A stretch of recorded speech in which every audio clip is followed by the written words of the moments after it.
इस पर भी जो ना खौला वो खून नहीं वो पानी है, जो देश के काम ना आए वो बर्बाद जवानी है।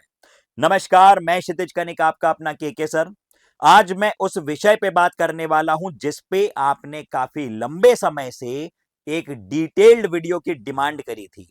हम बात करने वाले हैं उनकी जो हमारे सोल्जर्स की रक्षा करते हैं। हम बात करने वाले हैं एक ऐसे संस्थान की जिसकी न सिर्फ भारत में बल्कि पूरे वर्ल्ड में काफी ज्यादा रेप्यूटेशन है, वहां की पढ़ाई की, वहां के डिसिप्लिन डेकोरम की।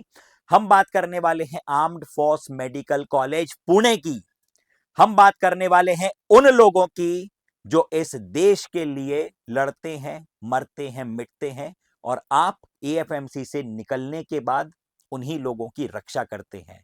कितनी बड़ी बात है आप सोचिए। तो ये वीडियो हर बच्चे के लिए है जो एएफएमसी जाना चाहता है। ध्यान से देखना और अंत तक देखना। चलिए करते हैं शुरुआत। सबसे पहले वाई एएफएमसी, एएफएमसी क्यों और किसे जाना चाहिए।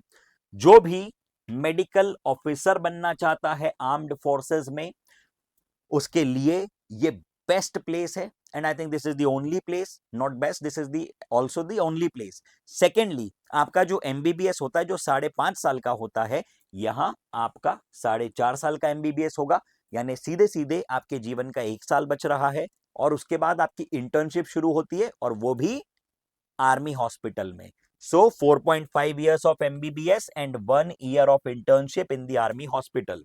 इसके बाद आपको रैंकिंग मिलती है कैप्टन की। आपके नाम के आगे कैप्टन लगता है, जो कि काफी रिस्पेक्टेबल डेजिग्नेशन है। अपने आप में ये बहुत ही गर्व का विषय है। आपकी एक बहुत ही डिसेंट सैलरी होती है, बहुत हैंडसम सैलरी होती है। और उससे भी बड़ी बात कि आपको इतने पर्क्स मिलते हैं, इतनी फैसिलिटीज मिलती हैं कि आपकी सैलरी हार्डली खर्च होती है। That means you can do your decent amount of saving. आइए बातें बढ़ाते हैं आगे, चर्चा बढ़ाते हैं आगे। क्राइटेरिया क्या है, आपकी जो एज है वो 17 साल से 24 साल के बीच में होनी चाहिए। Class 12th physics chemistry bio से 60% के एग्रीगेट से फर्स्ट अटेम्प्ट में पास होना चाहिए। ध्यान देना बातों पे। अगली बात, हर सब्जेक्ट में एटलीस्ट 50% आपके होने चाहिए। इंटरव्यू कॉल आपके नीट स्कोर कार्ड के बेसिस पर ही आएगा। नीट स्कोर कार्ड में क्या कट ऑफ रैंक होती है उस पर भी मैं चर्चा करूंगा वीडियो के अंत में। So I hope that the criteria point is absolutely clear. चर्चा बढ़ाते हैं आगे।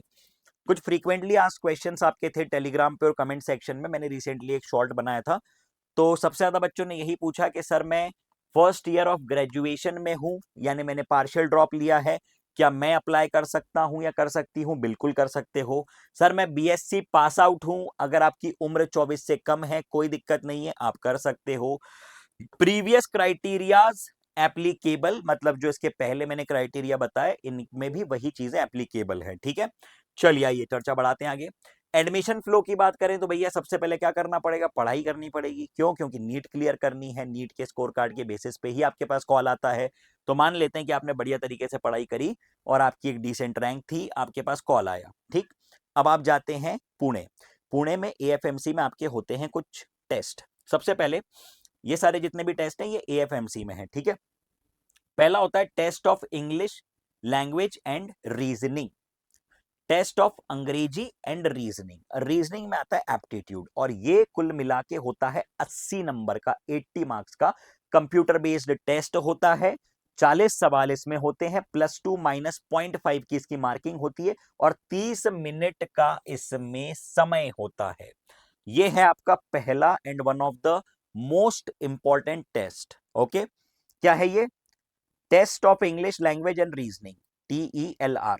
अगला होता है psychological assessment. Psychological assessment basically आपकी साइकोलॉजी, आपकी थॉट प्रोसेस, आपका वे ऑफ थिंकिंग चेक करने के लिए होता है। उसकी एज सच मार्किंग नहीं होती है, लेकिन ये आप ऐसा मान सकते हैं कि इससे आपका नॉलेज नहीं, आपका इंटरपर्सनल स्किल्स और आपका बिहेवियर चेक होता है कि किसी भी सिचुएशन को आप किस प्रकार से हैंडल करेंगे। मान लीजिए कि आप मिलिट्री डॉक्टर हैं और आपके सामने एक वॉर सिचुएशन है, आपके सामने कोई जख्मी सोल्जर आता है, तो क्या आप पैनिक तो नहीं कर जाएंगे? क्या आप घबरा तो नहीं जाएंगे? कहीं आपके नर्व्स ऊपर नीचे तो नहीं हो जाएंगी? आपके हाथ तो कांपने नहीं लगेंगे?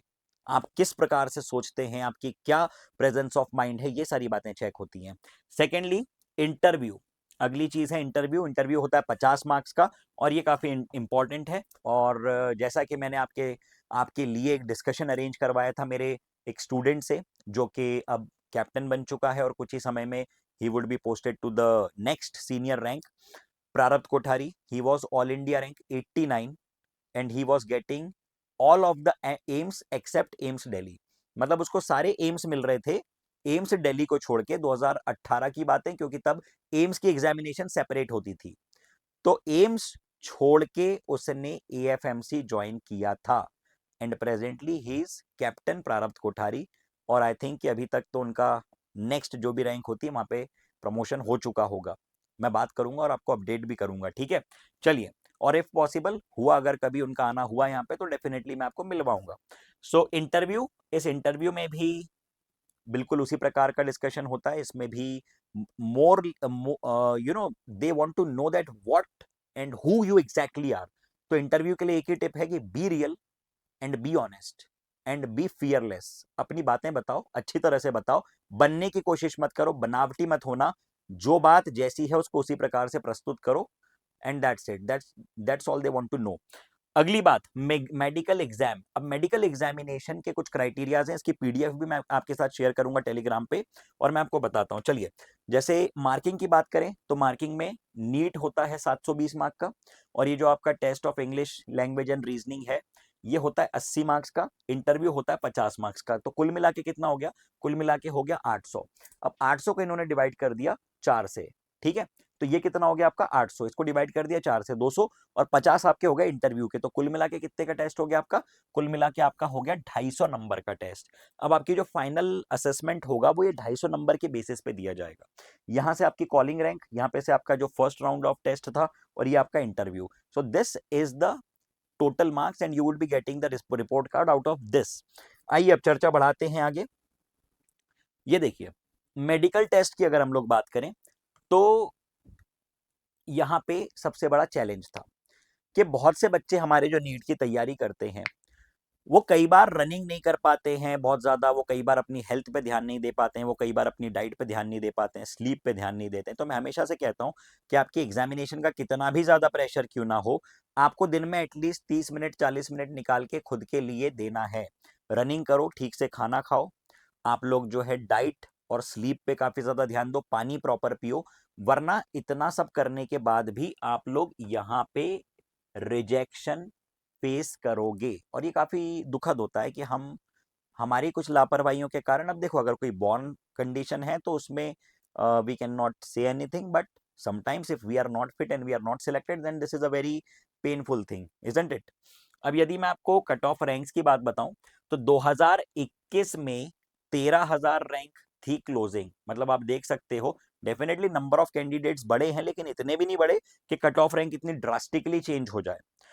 तो 21,000 थी, सॉरी 13,000 थी क्लोजिंग रैंक 2021 में। मतलब जो आखिरी कॉल गया 13,000 रैंक तक गया था कि आ जाओ एएफएमसी में।